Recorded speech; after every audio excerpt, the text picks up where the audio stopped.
আসসালামু আলাইকুম, welcome back to অর্থরি। আই হোপ আপনারা সবাই অনেক ভালো আছেন। আলহামদুলিল্লাহ, আমি তো খুবই ভালো। I am really sorry for being late to upload new classes. কারণ হচ্ছে গিয়ে অনেক প্রবলেমের কারণে হচ্ছে গিয়ে নিউ ক্লাস আপলোড করতে পারি নাই, বাট ইনশাল্লাহ চেষ্টা করবো তোমাদেরকে পরীক্ষার পূর্ব পর্যন্ত সবগুলো সিলেবাস শেষ করার জন্য। চলো আমরা ক্লাসটি শুরু করে ফেলি। আজকে ক্লাস হচ্ছে গিয়ে পার্ট 3। আমরা গত যে ভিডিও দেখেছিলাম বা যত ক্লাসগুলো করেছিলাম সেটা হচ্ছে পার্ট 1 এবং পার্ট 2 তে আমরা রাইট ফর্ম অফ ভার্বসের যে বিষয়গুলো আমাদেরকে না জানলেই নয় সেগুলো নিয়ে আমরা আলোচনা করেছিলাম। আজকে হচ্ছে গিয়ে আমরা যে বিষয়গুলো জানবো সেটি হচ্ছে গিয়ে রোলস। কোন রোলসগুলো অ্যাপ্লাই করতে হবে আমাদেরকে right form of verbs answer করার ক্ষেত্রে। চলো আমরা দেরি না করে ক্লাসটা শুরু করে ফেলি। আমরা ফার্স্ট অফ অল যে রুলসগুলো পড়বো সেগুলো হচ্ছে গিয়ে আমি তোমাদেরকে খুব শর্টলি, মানে অনেক স্টুডেন্ট আছো যারা হচ্ছে আমাদের রাইট ফর্ম অফ ভার্ব হচ্ছে কি 10টি টাইপে প্রশ্ন এবং 10টা আমাদেরকে অ্যান্সার করতে হয়। আর আমাদের মধ্যে অনেক স্টুডেন্ট আছো যারা একেবারে আমরা বুঝি না। ওকে, আমরা পরীক্ষার আগে কিভাবে 5-এর মধ্যে 3 থেকে 4 মার্কস খুব ইজি আমরা কিভাবে করতে পারি সেটা আমি তোমাদেরকে দেখিয়ে দিব এবং খুব স্বল্প পরিমাণে রুলস এর মাধ্যমে।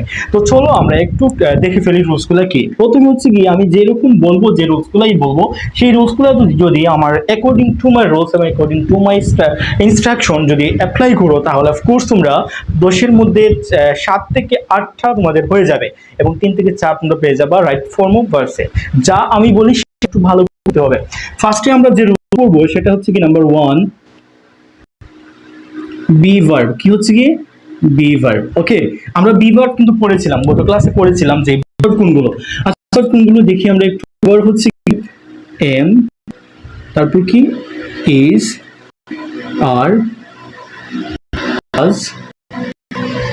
ওকে, এই 5টি বি ভার্ব। আচ্ছা তাহলে আমাদেরকে এই বি কি করতে হবে?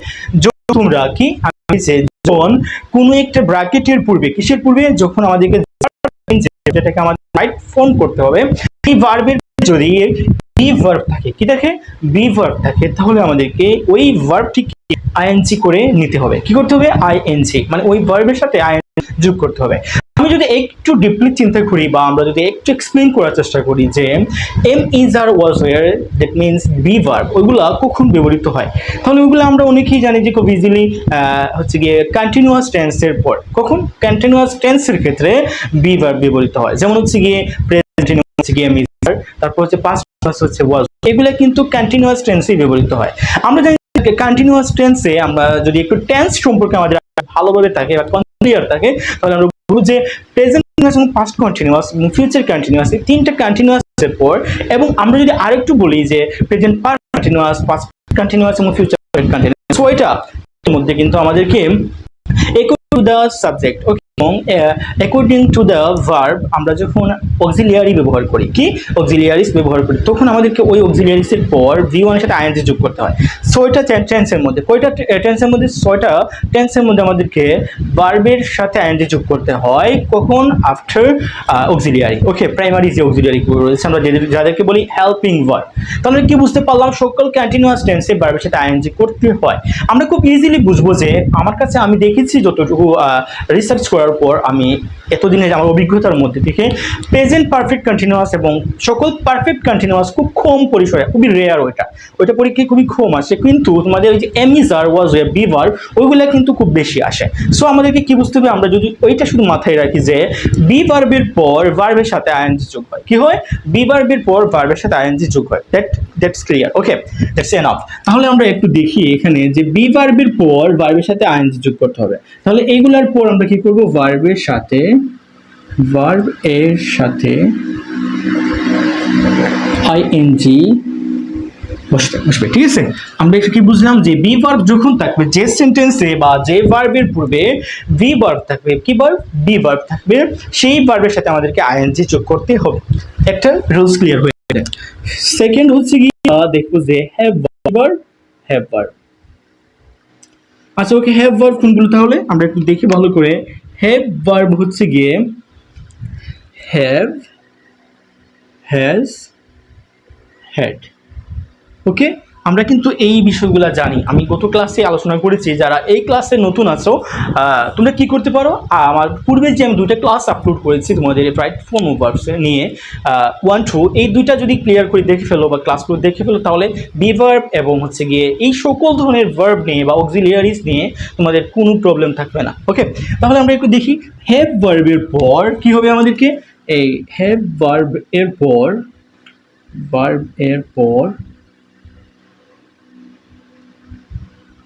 এখানে ভার্বের সাথে হবে কি হবে, পর ভার্বের সাথে বা ভার্ব যেটা আমরা সাথে দিব না, এখানে হ্যাভ ভার্বের পর ভার্বের কি হয়, V3 ফর্ম হয়। কি হয়? V3 form. V3 মানে কি? Past participle form. Past participle form হয়। ওকে, আচ্ছা ওকে, দেখো এখানে আমি আবার বলি যে যখন তোমরা দেখবা যে একটা ভার্বের পূর্বে হ্যাভ ভার্ব আছে, কি আছে? Have verb. হ্যাভ ভার্ব কোনগুলো? Have, has, had. এই তিনটা ভার্বের পর আমরা কি করব, ভার্বের যে মেইন যে ভার্ব থাকে আমাদের বেস ফর্ম বা যেরকমই থাকুক ওইটাকে আমরা V3 করে দিব। কি দিব? V3। আমরা এই নেক্সট ক্লাসে আমরা কি করব, এগুলা প্র্যাকটিক্যালি কিভাবে সলিউশন করতে হয় সেটা আমরা দেখবো। ওকে, এই রুলসগুলো কিভাবে অ্যাপ্লাই করতে হবে, অ্যাপ্লিকেশন কিভাবে করতে হবে সেটা আমরা দেখবো। তাহলে আমরা শুধু দেখবো যে রুলসগুলো, হ্যাভ ভার্ব বা হ্যাভ হ্যাজ হেড এর পর যে মেইন ভার্ব থাকবে ওইটা আমাদেরকে পাস্ট পার্টিসিপল করে নিতে হবে বা V3 করে নিতে হবে। তাহলে আমি যদি একটু এক্সপ্লেন করি, তাহলে দেখো তো গিয়ে আমরা টেন্স পড়ছি না, টেন্স পড়েছি। তাহলে টেন্সের মধ্যে আমরা দেখেছিলাম যে সকল পারফেক্ট টেন্সের কি, সকল পারফেক্ট টেন্সের যেমন হচ্ছে গিয়ে present perfect tense, past perfect tense এবং ফিউচার পারফেক্ট টেন্সে কিন্তু আমাদেরকে কি করতে হবে, অক্সিলিয়ারি এর পর ভার্বের V3 ফর্ম ব্যবহার করতে হয়। তাহলে আমরা যারা টেন্স ক্লিয়ার আছে, আমাদের যারা কনসেপ্ট ক্লিয়ার আছে টেন্সের, তারা আমরা খুব ভালোভাবে বুঝতে পারবো। ওকে, আর যাদের টেন্স নিয়ে একটু প্রবলেম রয়েছে তারা কিন্তু আমার এই যে রুলসগুলো আছে, আমি যে এরকম এখন মেথডগুলো শেখাচ্ছি এগুলো অ্যাপ্লাই করলেই কিন্তু তোমাদের অ্যান্সার হয়ে যাবে। তাহলে আমাদেরকে কি করতে হবে, বেশি বেশি V3 শিখতে হবে। কি শিখতে হবে? V3 বা পাস্ট পার্টিসিপল ফর্ম। তোমাদেরকে আমি একটা কাজ করতে পারি, কিছু বেসিক এবং কমন কিছু ভার্ব রয়েছে বা V1 V2 বা প্রেজেন্ট ফর্ম ভার্বের কিছু ফর্ম রয়েছে, আমি তোমাদেরকে ওইটা আপলোড করে দিব অরাটরি একাডেমি পেজে। তোমরা সবাই প্রত্যেকে কি করবা, ওইটা একটু কালেক্ট কইরা ওইগুলো একটা শিখে ফেলবা। ঠিক আছে, ওইগুলো শিখে ফেললে ওই আমি হয়তো 150 থেকে 150 থেকে 200 এর মতো তোমাদেরকে আমি দিয়ে দিব ভার্ব। ওগুলো যদি শিখে ফেলো তাহলে তোমাদের এগুলোর মধ্যেই কিন্তু কমন পড়বে। ওকে, বা V3 তোমরা বুঝতে পারবা যে কোন V3 কোন ভার্বের V3 কিরকম হয়। আমাদের অনেকে এই বিষয়ে কিন্তু অনেক প্রবলেম কাজ করছে যে আমরা অনেকেই V2 V3 পারি না বা কনফিউশনে পড়ে যাই কোনটা V2 V3। আচ্ছা ওকে, তাহলে আমরা কি বুঝতে পারলাম যে হ্যাভ ভার্বের পর মূল ভার্বের V3 ফর্ম হয়। নেক্সট হচ্ছে গিয়ে 3 নাম্বার যে রুলস রয়েছে সেটা হচ্ছে গিয়ে আমরা কি ইউজ করবো, মডেল অক্সিলিয়ারিজ। কি হবে গিয়ে? মডেল অক্সিলিয়ারিজ। ওকে, মডেল অক্সিলিয়ারি, মডেল অক্সিলিয়ারি। ওকে, তাহলে মডেল অক্সিলিয়ারি এর অ্যাপ্লিকেশন কি বা এটা কিভাবে কাজ করে আমরা দেখবো। যে মডেল অক্সিলিয়ারি আমি এখানে লিখতেছি না, এটা অনেকগুলা মডেল অক্সিলিয়ারি।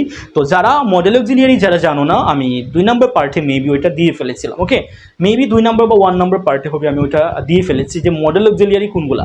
তাহলে মডেল অক্সিলিয়ারিজগুলো যদি জানি তাহলে আমরা এটা বুঝবো। আমরা রুলসটা কি, রুলসটা হচ্ছে গিয়ে মডেল অক্সিলিয়ারি এর পর ভার্ব যেটা থাকবে আমাদের ব্র্যাকেটের ভিতরে যে ভার্বটা থাকবে ওইটা ভার্ব অপরিবর্তিত থাকে। কিভাবে? অপরিবর্তিত থাকে, অপরিবর্তিত থাকে। ওকে, অপরিবর্তিত থাকে। তাহলে আমরা কি বুঝতে পারলাম যে মডেল অক্সিলিয়ারি এর পর ভার্ব অপরিবর্তিত থাকে।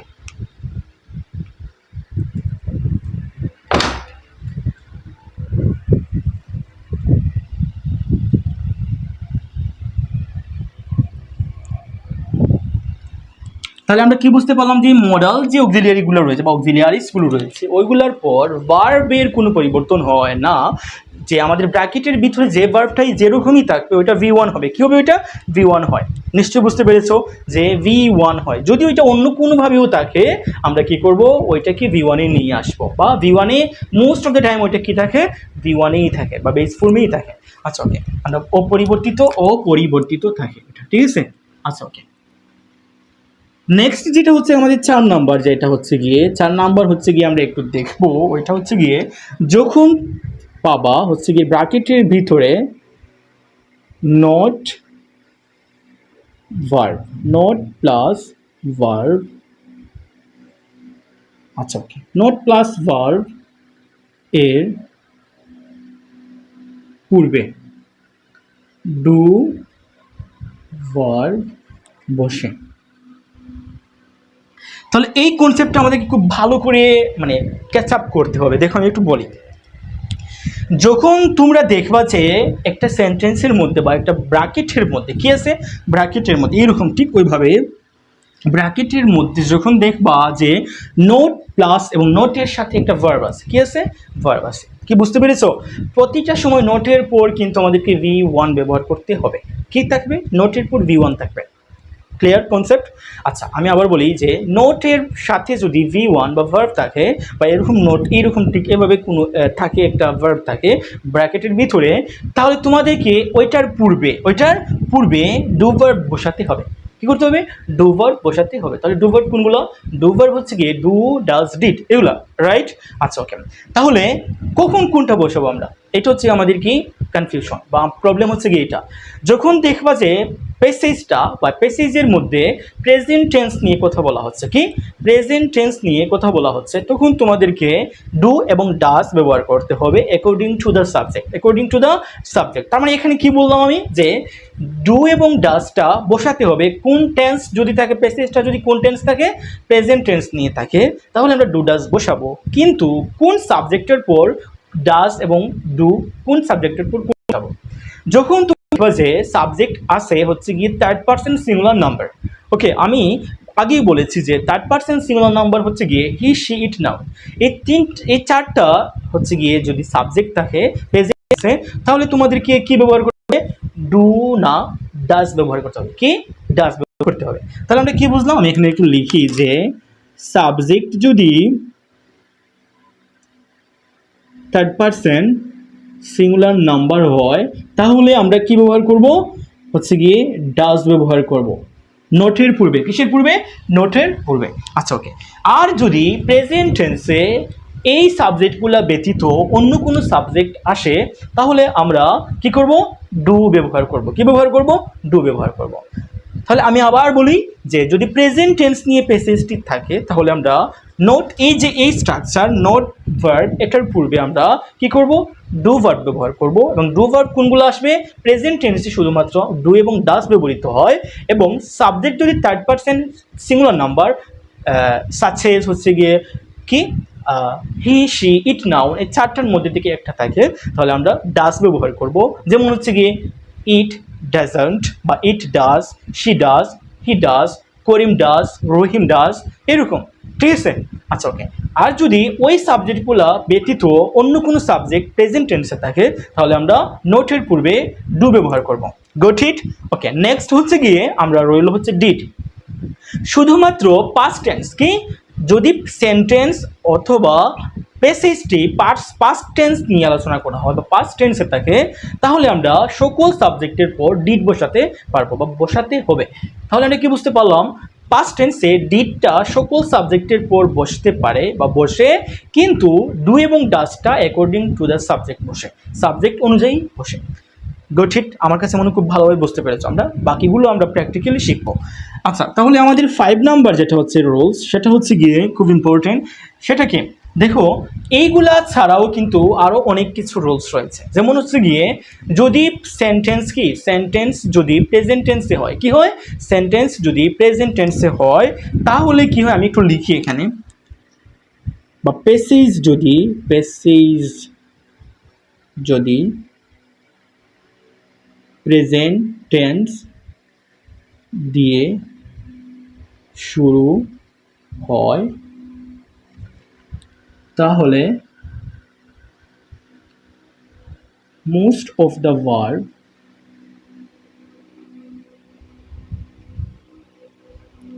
কি হয়?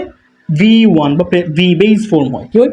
Most of the verb base form হয়, বেস ফর্ম হয়। ওকে, তাহলে আমরা কি বুঝতে পারলাম? আমি আবার বলি যে এখানে লিখছি আমি প্যাসেজ, যদি মানে যে প্যাসেজটা আমাদেরকে তো রাইট ফর্ম অফ ভার্বসে একটা প্যাসেজ দিয়ে দিবে, ওকে, প্যাসেজটা দিয়ে দিবে। তো প্যাসেজটা যদি পড়ার পর বা পড়াটা যদি শুরু করার সময় প্রেজেন্ট টেন্স নিয়ে বা প্রেজেন্ট বর্তমান কাল নিয়ে কথা বলে বা শুরু হয় এরকম বোঝা যায়, তাহলে আমরা কি করব, যে বেশিরভাগ যে ভার্বগুলো রয়েছে ওই ভার্বগুলো আমরা V1 বা বেস ফর্মে দিয়ে দিব বা বেস ফর্মে হয়। তাহলে ওইটা তো আন্দাজে কোনো কিছু হবে না, ঠিক আছে? আমরা মানে আন্দাজ করে কিছু V1 দিয়ে দিব এরকম কিছু না, পেসেজটা পড়তে হবে, পেসেজটা পড়ে আমরা বুঝবো যে ওইটা প্রেজেন্ট টেন্স কিনা। তাহলে প্রেজেন্ট টেন্স কিনা আমরা ওইটা বুঝবো কীভাবে? যখন দেখবা যে একটা পেসেজের মধ্যে থেকে বা একটা পেসেজ শুরু হচ্ছে এমইজার দিয়ে, কি দিয়ে? প্রেজেন্ট টেন্সের অক্সিলিয়ারিস দিয়ে, এমইজার দিয়ে, ওকে। তারপর হচ্ছে গিয়ে সাবজেক্টের পর V1 দিয়ে, সাবজেক্টের পর কি V1 দিয়ে বা বেস ফর্ম দিয়ে শুরু হচ্ছে, তাহলে বুঝবা যে ওই পেসেজটা হচ্ছে কি present tense. It's very easy method, okay. তারপর হচ্ছে এটা হচ্ছে বোঝার বিষয়। তাহলে আমরা কি বুঝতে পারলাম? প্যাসেজ যদি কি হয় প্রেজেন্ট টেন্স দিয়ে শুরু হয়, তাহলে মোস্ট অফ দ্য ভার্ব বা বেশিরভাগ ভার্ব বা অধিকাংশ ভার্ব কি হয় V1 বা বেস ফর্মে হয়। কি? According to the subject. আন্দাজে আমরা কিন্তু কোনো কিছু দিয়ে দিব না, ওকে, মানে আন্দাজ কইরা দিয়ে দিলাম এটা V1 না, এরকম না।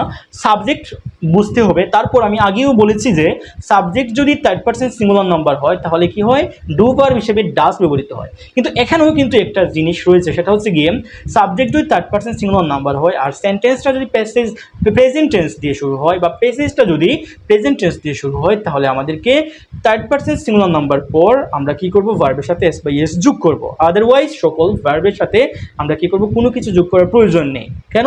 আমরা থার্ড পারসন সিঙ্গুলার নাম্বার যদি সাবজেক্ট না পাই। নিশ্চয় বুঝতে পেরেছো? আর যদি আরেকটা হচ্ছে গিয়ে রোলস, সেটা হচ্ছে গিয়ে 6 নাম্বার, সেটা কি যদি পেসিজটি, আমি ওইটা ওই দিকে বলে ফেলি আর লেখার কোনো প্রয়োজন নাই, যে পেসিজটা যদি পাস্ট টেন্স দিয়ে শুরু হয়, কি এটা হচ্ছে কি প্রেজেন্ট টেন্স, কি ওইটা হচ্ছে কি প্রেজেন্ট টেন্স। যদি প্রেজেন্ট টেন্স দিয়ে শুরু হয় হচ্ছে কি একটা বিষয় বলেছি যে V1 বা বেস ফর্ম হয় অধিকাংশ ভার্ব, আর যদি পাস্ট টেন্স দিয়ে শুরু হয় তাহলে অধিকাংশ ভার্ব কি হয় V2 বা পাস্ট ফর্ম অফ ভার্ব হয়, মানে ভার্বের V2 বা মানে পাস্ট ফর্ম হয়, ঠিক আছে? আচ্ছা, ওকে। তাহলে কি আমরা কিভাবে বুঝবো যে ওইটা প্যাসেজটা শুরু হচ্ছে পাস্ট টেন্স দিয়ে? দেখবা যে যখন ওয়াজ ওয়ার দিয়ে বাক্য শুরু হবে বা সেন্টেন্স শুরু হবে, প্যাসেজ শুরু হবে, অথবা once upon a time, once এরকম, ওয়ান ডে এরকম কোনো কিছু দিয়ে শুরু হবে, বা লিভড দিয়ে শুরু হবে, এক কথায় হচ্ছে কি ওইগুলা দিয়ে মানে খুব কমন যে প্যাসেজগুলো থাকে আমরা বুঝতে পারি, এবং হচ্ছে সাবজেক্টের পর ভার্বের পাস্ট ফর্ম দিয়ে শুরু হবে। ওইগুলা যদি বুঝে ফেলো তাহলেই তোমরা কিন্তু খুব ভালো করে বুঝতে পারবা রাইট ফর্ম অফ ভার্বসে কিভাবে খুব ইজিলি মার্ক তোলা যায়, ওকে। আচ্ছা দেখো, তাহলে আমরা কি বুঝতে পারলাম? প্যাসেজ প্রেজেন্ট টেন্স দিয়ে শুরু হলে অধিকাংশ ভার্ব কি হয় V1 হয় বা বেস ফর্ম হয়, আর পাস্ট টেন্স দিয়ে শুরু হলে বা প্যাসেজটা যদি পাস্ট টেন্সে হয় তাহলে বেশিরভাগ ভার্ব আমরা মানে V2 দিয়ে করতে পারি বা ওটা হয় অ্যান্সার, মানে খুব মানে বেশিরভাগ সময় ওইটাই হয়। আচ্ছা, ওকে, ভেরি জেনারেল, ওকে। তাহলে আমরা এখন দেখবো যে 6 নাম্বার যে রুল সেটা কি। এইগুলা ছাড়াও কিন্তু আরো কিছু রুলস রয়েছে, সেগুলা কি? সেগুলো হচ্ছে গিয়ে টু এর পর কি, টু এর পর ভার্ব অপরিবর্তিত থাকে, কি থাকে? অপরিবর্তিত থাকে, ওকে।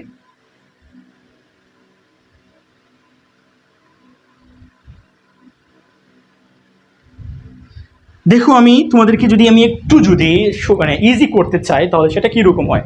আমি পূর্বে একটা রুলস পড়েছিলাম বা আমাদেরকে বলেছিলাম, সেটা কি যে মডেল অক্সিলিয়ারি। দেখো এখানে এই যে মডেল অক্সিলিয়ারিসের পর কি হয় যে ভার্বের কোনো পরিবর্তন হয় না বা অপরিবর্তিত থাকে, ওকে। আর হচ্ছে গিয়ে যদি টু থাকে, ভার্বের পূর্বে যদি টু থাকে, টু TO2 ওইটা যদি থাকে তাহলে তোমাদের ভার্বের কোনো চেঞ্জ হবে না, ওইটাও V1 হবে। ওইটা কি হবে V1 বা বেস ফর্ম করে নিতে হবে, বা যদি না থাকে আর এমনিতে অটোমেটিকলি কিন্তু আগে থেকেই দেয়া থাকে, ওকে। আচ্ছা, তাহলে আমরা কি বুঝতে পারলাম? দুইটা যদি আমরা পড়ি তাহলে দুইটা নিয়ম হচ্ছে গিয়ে টু এবং মডেল অক্সিলিয়ারিসের পর ভার্ব কি হয় পরিবর্তন হয় না, V1 বা বেস ফর্ম হয়। ক্লিয়ার? আচ্ছা, ওকে। এখন হচ্ছে গিয়ে আমি আরেকটা রুলস বলি তোমাদেরকে, একটার ভিতরে অনেকগুলো যাতে আসে, সেটা হচ্ছে গিয়ে এম ইজ আর বা ওয়াজ হয়, ওকে। যেমন হচ্ছে বি ভার্বের পর বি ভার্ব এন্ড তারপর হচ্ছে গিয়ে কি ফর, ওকে। এগুলার পর যেমন এন্ড, তারপর আমি এখানে লিখি তাহলে বিষয়টা ভালো হবে। যেমন হচ্ছে গিয়ে 6 নাম্বার গেল, 7 নাম্বার হচ্ছে গিয়ে বি ভার্ব, আমি আবার লিখতেছি বি ভার্ব, তারপর হচ্ছে কি ফর এন্ড বাই এইগুলোর পর ভার্বের সাথে আইএনজি যোগ হয়, এগুলোর পর ভার্ব এর সাথে আইএনজি হয়, কি হয়? আইএনজি হয়। ওকে, আইএনজি হয়। আই হোপ তোমরা বুঝতে পেরেছো। আমি আবারও বলি যে কোনগুলোর পর আমরা আগে পড়েছিলাম যে যেগুলো হচ্ছে বেসিকগুলো না জানলেই যাতে হয় না আমরা এরকম যে এমিজার বা টু বি ভার্বের পর ভার্বের সাথে আইএনজি যোগ হয়, একটা গেল না। আর হচ্ছে গিয়ে টু বি ভার্ব ছাড়াও কিন্তু আইএনজি হয়, যেমন হচ্ছে গিয়ে বি ভার্বের মানে বি ভার্বের পর বি ভার্ব, এন্ডের পর বি ভার্বের পর, ফরের পর, বাইয়ের পর, ওইগুলার পর তোমাদেরকে ভার্ব থাকলে ওইটাকে ভার্বের সাথে আইএনজি যোগ করে নিতে হবে। নিশ্চয়ই বুঝতে পেরেছো? আচ্ছা, ওকে। তাহলে আমরা নেক্সট আর কোন রুলসগুলো পড়তে পারি সেটা হচ্ছে গিয়ে আমার কাছে মনে হয় যে আমি এখানে যে রুলসগুলো পড়েছি ওইগুলো যদি আমরা খুব ভালোভাবে আমরা যদি ওইগুলো একটু মানে বুঝে ফেলি বা শিখে ফেলি বা মাথায় রেখে দিই, ক্যাচ আপ করে ফেলি, তাহলে আমার কাছে মনে হয় যে আমরা যখন আগামী ক্লাসে যখন প্র্যাকটিক্যালি ক্লাস করব তখন আমাদের কাছে ইজি লাগবে এবং তোমরা খুব ভালোভাবে মানে পরীক্ষার খাতায় লিখতে পারবে। ওকে, তাহলে আমরা কি বুঝতে পারলাম? আমি আরেকটু মানে রিভাইজ করে ফেলি এবং আমরা একটু সামারাইজ করে ফেলি। দেখো এখানে আমি বলি যে প্রথম রুলস তো আমার পড়ার প্রয়োজন নেই, আমি ওইটা জাস্ট একটু সিঙ্গেলি লিখেছিলাম। এখন আমি তোমাদেরকে একটু বলি, যেমন হচ্ছে গিয়ে বি ভার্ব হচ্ছে গিয়ে কি এমিজার ওয়াজ ওয়ার এমিজার, তাহলে বি ভার্বের পর এন্ড এর পর বাই এর পর ফর এর পর যদি কোনো ভার্ব থাকে তাহলে ওইটার সাথে আইএনজি যোগ হবে। Concept clear? নেক্সট হচ্ছে গিয়ে হ্যাভ ভার্ব, কি verb? Have verb, have has had, ওই ভার্বের পর কি ওই ভার্বের পর ভার্ব V3 হয়, মূল ভার্বটা ব্র্যাকেটের ভিতরে যে ভার্ব থাকবে ওইটা V3 হবে বা পাস্ট পার্টিসিপল ফর্ম হবে। Got it? নেক্সট হচ্ছে গিয়ে মডেল অক্সিলিয়ারিস এবং টু এর পর কি মডেল অক্সিলিয়ারিস, যেমন হচ্ছে গিয়ে will, would, can, could, shall, should, may, might, need, must, ought to, তারপর have to, has to, had to, would rather, had better, had rather ইত্যাদি। এগুলো হচ্ছে মডেল অক্সিলিয়ারিস, ওইগুলো খুব ভালোভাবে আমাদেরকে মাথায় রাখতে হবে। তাহলে তোমাদেরকে হচ্ছে গিয়ে একটা জিনিসে কনফিউশন কাজ করবে, আমি বলেছিলাম, যাই হোক ওইটাতে আর কোনো প্রবলেম হবে না, যে মডেল অক্সিলিয়ারিসের পর এবং টু এর পর ভার্বের কোনো পরিবর্তন হয় না, ওইটা অপরিবর্তিত থাকে। ঠিক আছে? তারপর আমরা কি পড়েছিলাম যে যদি নোট এর সাথে ভার্ব থাকে ব্র্যাকেটের ভিতরে, নোট এর সাথে বা নোট যুক্ত কোনো ভার্ব থাকে ব্র্যাকেটের ভিতরে, তাহলে আমাদেরকে ওইটার পূর্বে ডু ভার্ব ইউজ করতে হয়, ডু, ডাজ, ডিড। তাহলে প্রেজেন্ট টেন্স হলে এবং সাবজেক্ট যদি থার্ড পারসন সিঙ্গুলার নাম্বার হয় তাহলে আমরা কি করব? ডাজ ইউজ করব, আদারওয়াইজ প্রেজেন্ট টেন্সের ক্ষেত্রে আমরা ডু ব্যবহার করব। কিন্তু পাস্ট টেন্সের ক্ষেত্রে সকল সাবজেক্টের পর ভার্ব কি হবে? ডিড। তাহলে কি হবে? ডিড নট, এরকম হবে। আর হচ্ছে গিয়ে সাবজেক্ট যদি থার্ড পারসন সিঙ্গুলার নাম্বার হয় তাহলে হচ্ছে গিয়ে ডাজ নট, আর যদি বাকি সকল সাবজেক্টের ক্ষেত্রে প্রেজেন্ট টেন্সে ডু নট হবে। আই হোপ তোমরা খুব ভালোভাবে বুঝতে পেরেছো। আর হচ্ছে গিয়ে যদি প্যাসেজটা পড়ে যদি দেখো যে বেশিরভাগ ভার্ব তোমাদের প্যাসেজটা শুরু হচ্ছে প্রেজেন্ট টেন্স দিয়ে, তাহলে মোস্ট অফ দ্য ভার্ব আমরা কি দিব? V1 বা বিস ফর্মেই হবে, ওটা আমাদেরকে বুঝে নিতে হবে। আর পাস্ট টেন্স দিয়ে শুরু হলে ওটা বেশিরভাগ ভার্ব পাস্ট টেন্স হয়। আই হোপ তোমাদের এই যে কনসেপ্টগুলো যদি ক্লিয়ার হয়ে যায় তোমাদের আগামী ক্লাস অনেক বেশি ভালো লাগবে এবং অনেক বেশি ক্লিয়ার লাগবে এবং কোনো ধরনের তোমাদের মাঝে কনফিউশন কাজ করবে না। যদি আজকে ক্লাসটি বা এই রুলসগুলো যদি ভালো লাগে তাহলে অবশ্যই কী করবা? কমেন্টস করে জানিয়ে দিবা যে তোমাদের এই ক্লাসগুলো কি ভালো লাগছে বা বেনিফিটেড হচ্ছে এরকম কোনো কিছু। তারপর হচ্ছে গিয়ে লাইক, কমেন্টস তো অফকোর্স করবা এবং বেশি বেশি করে শেয়ার করবা, যাতে করে আমি নতুন ধরনের ভিডিও আপলোড করতে খুব বেশি ইন্সপায়ার্ড হয়। নেক্সট ক্লাসে আবার দেখা হচ্ছে তোমাদের। আল্লাহ হাফিজ, আসসালামু আলাইকুম।